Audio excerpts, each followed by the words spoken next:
5? Episode 5. Episode 5. Guys Talking Pies. Here we are. And Wolf's back with us. Wait, where are we?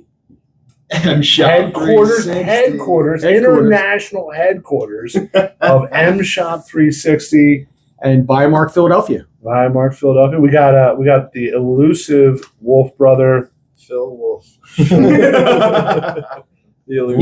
does exist. Yes. We've heard of him. A couple people lost some money on that. Yes. So this is episode 5. I'm Tom O'Neill, A&M Friendly Movers, and Dan Wolf of Wolf Home Pros.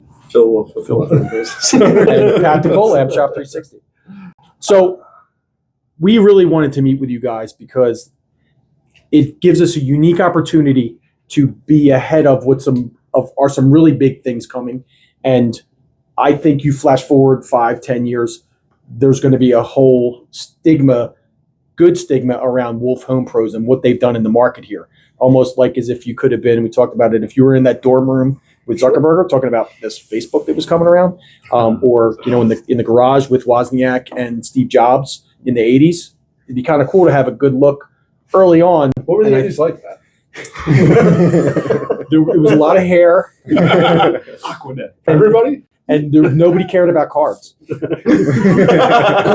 So, talking about carbs, Guys Talking Pies. Mm-hmm. I am not indulging in pies because I indulged in all the pies for way too long. Mm-hmm. But Mr. Wolf here, he made the acquisition, so to speak, today. Yeah. Hopefully he's going to remember the pie stats that he just put in his pocket. Oh, shit. Yeah. That's So we've got quiche Lorraine, which is quiche made of actual Lorraines. And then we've got the strawberry basil cream hand pie. And the quiche Lorraine, I just want to highlight, that's caramelized onion, bacon, cheddar, and Gruyere. So no Lorraines were harmed during the Not making of this that pie? time. Okay. Not this time. But all from the Malvern Buttery. Stop there on the way in. And, Where are they? Right in the center of Malvern. Right in the center of Malvern. Down the street from Flying Pig. Marcus will put the address right about there. Somewhere. Great and spot. Peach hand pie, that's like the original pie, Mm-hmm. right? I mean, pies were made to be for like steel workers and coal workers so they could go down into the mines and eat their food. It was self-contained, so it wouldn't get all messed up. High facts. So, Very good.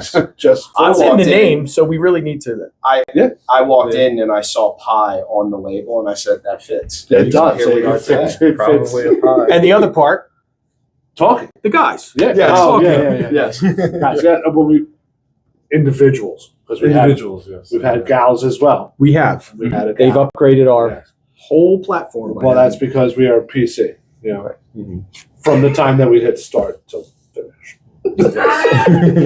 So- excluded. What I'd like to know is how you guys got together. Tell us the origin story of the Wolf Brothers, of Wolf Home Pros, how things began, and why. So where did mom and dad meet? Well, Wolf Brothers, that part, I mean, the name stays true. There are 3 of us, grew up together, beat the crap out of each other, as brothers tend to do. Yeah. Me being middle. Yep. And then James being our youngest. And then I found out really quickly when I started babysitting them that they could team up against me. Well, I mean, because we were only like 2 years apart, but our youngest, he's like 5 years younger than me. So we were generally closer in the beginning, but usually with like rough housing. Yeah. And stuff. Yeah. But no. And then so, I mean, hey, we're tight knit. We're brothers that way. I've heard a lot of people say, I don't know how you work with family. I mean, I discussed it in the last episode. I couldn't imagine doing it any other way. right. I mean, there's real trust involved here. And we put everything on the line for it. So So Phil, what's your journey to get to wanting to work with your brothers again? I mean, did you? It started with after high school, going into college. Just I don't know, it didn't fit me. Okay. And I did like 2 semesters. Consecutively? Yeah. Okay.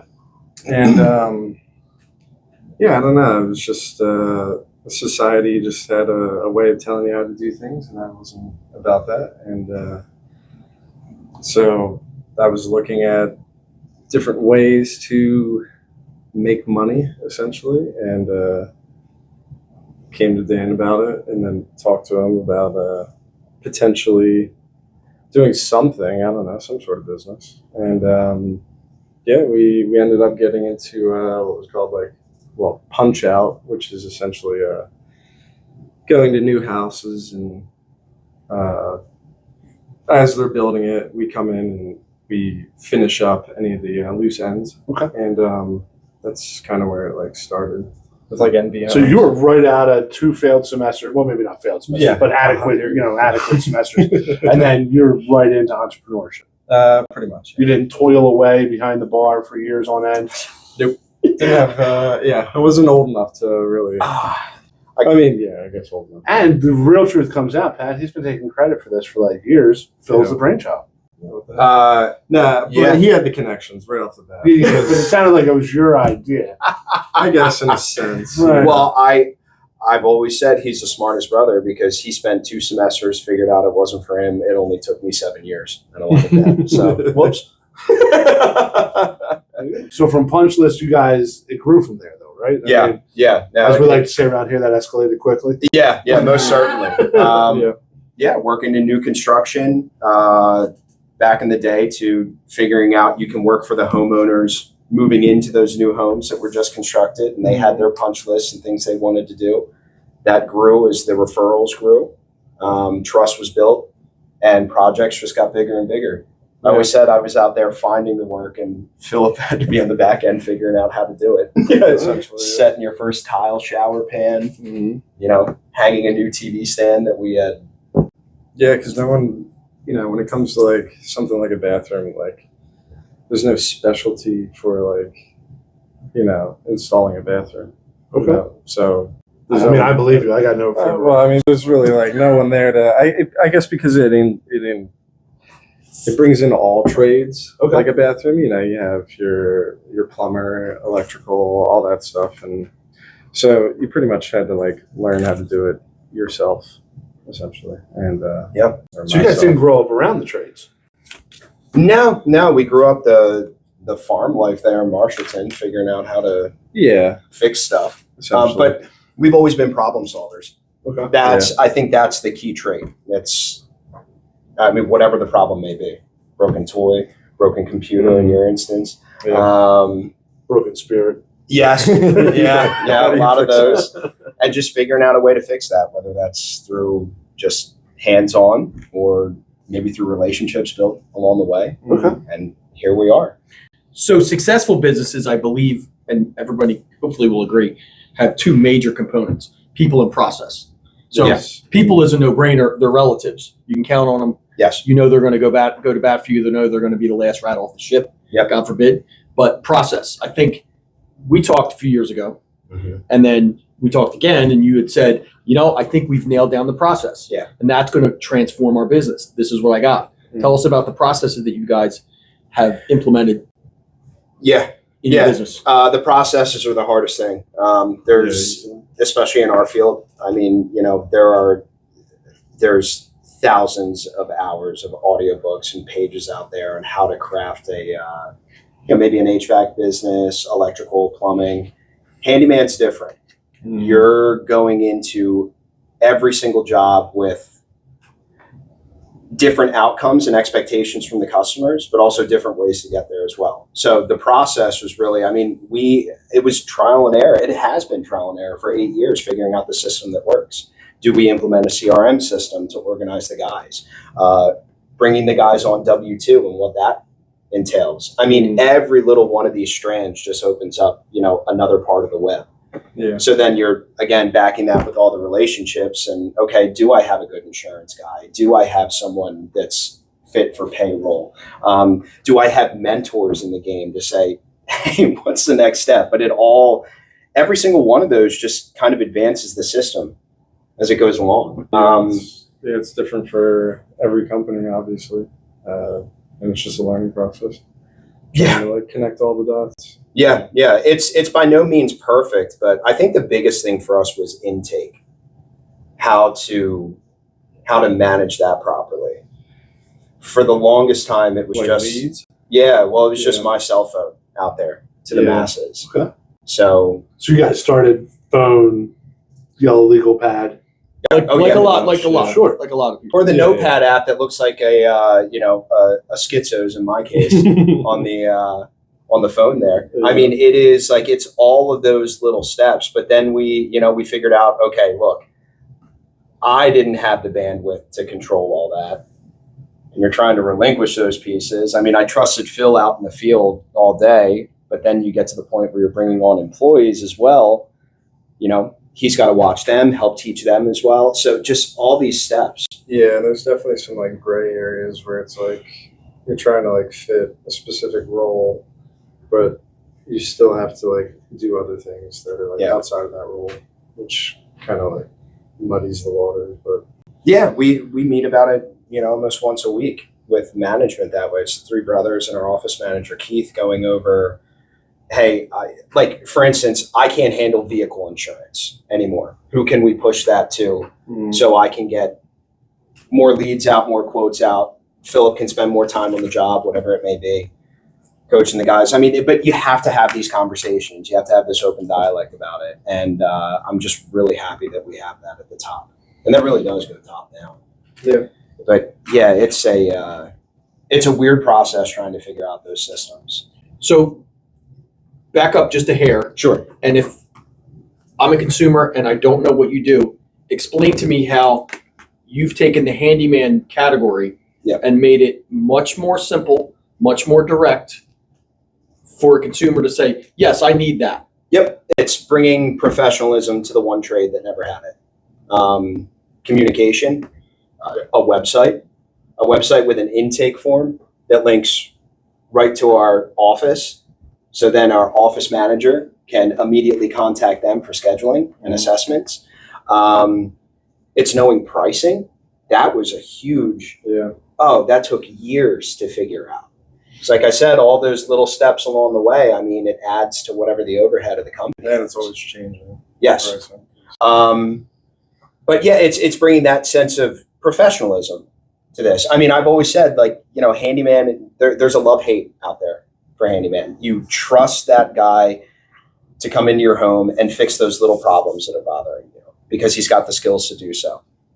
But you hate the fact that when you text him, You hate the fact that your husband didn't do it. I mean, that's really what happened. that's easy market to tap So how did you make this easy for Pat's wife to be able to get done around the house when it needs to be done? I'm only picking on Pat because my wife fixes everything. I don't get, she's in charge of that. that she's got someone to call directly into in an office, somebody that'll pick up the phone or answer a Facebook message or reply back with an email right there and say yes. Yeah.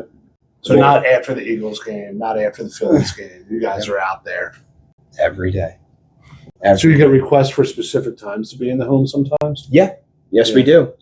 So the request form has a specific drop down there for times that work for you. We're going to do everything we can to fit that into the schedule that we have. But having Keith on the back end to organize my schedule, Phil's schedule, James's schedule, and get all of those pieces working so we can get it, quotes out the door, and then get the guys on the job, invoices closed. Yeah, I think in the future, it would, what I think we would want to see is some sort of app-based process where it's almost like an Uber, but for handyman, where you can just go on the app, schedule something, and then boom, you're done. Yeah. What's that look like, Pat? I think we can connect those dots. I think that's a very viable alternative, and I think it gives people the power to point and click. Is really what our society's turned into. Yeah. You push a button. People, I remember seeing a commercial years ago that said, "In the future, you're going to push a button, and a date's going to show up, Yeah. or a pizza's going to show up, or a car's going to show up to take you someplace." Now it's like that. And now it's pretty much like that. It really is in all aspects. One of the barriers to the category is, how do I know when I need a handyman? I was moving some furniture and I banged up some drywall, but it's a small job. I wouldn't have a guy out for that. But then, the chandelier 14 foot up in the air, 3 bulbs are out. I can't get to that. Yeah. And, the window my back window won't open. Yeah. It's been painted shut, or if the heat or whatever, it won't open. Now, maybe, is that enough to have a handyman come out? Yeah, even for the small drywall thing. I mean, we work with a ton of just vendors and other companies where they're doing work in the home, and we come in after to help clean things up, spruce things up. That's a punch list. Right. That's a punch list right there. I have one at my home. I just don't even have the time. I got So who's the to. handyman's wife call? The brother. It's it's learning all that along the way, and like what actually resonates with people. I mean, people don't really understand maybe what a punch list is. I think if you own a house, you have a punch list. I don't know how I you think there's don't have always one, right? I mean, that's just a revolving. So now it gets to the point where can we be a leader in that, an authority in that field, and make it known ahead of time? Like, and then that could be the next part of our marketing and advertising is just education on those pieces. Mm-hmm. When do you need a handyman? Well, I guess it depends on the tool count you have in your garage. I'd like to bring up something else that's usually the unspoken, category in many different industries. But as far as, and I don't want to say competitors, because not competitors, but other people in your industry, how do you view them differently than most? I think. Yeah, it's a contentious industry, that's for sure. There's a lot of headbutting going around. There's a lot of shoulder moving, people trying to dig out their areas that they work in and are isolated to. I love talking to other folks in the trades. I've always said, and I think we learned this through failure, is that when do you get in over your head on a job? Mm-hmm. And having other trades to back ourselves on with good referrals to our customers, people that we trust because they trust us, we're usually the first ones in the home. Handing a good referral off to them and say, you know what, this is getting outside of our scope for maybe drywall, let's say. Or maybe, you want the whole exterior of your home painted. We're not a good fit for you in that case. Yeah. Here are some painters that I But trust you are a in the industry. resource. Yes. Yes. You're right. That's what it comes down to, is being a trusted name for somebody to go to wherever it is with the trades, to sit there and know that we're getting them connected with the right people.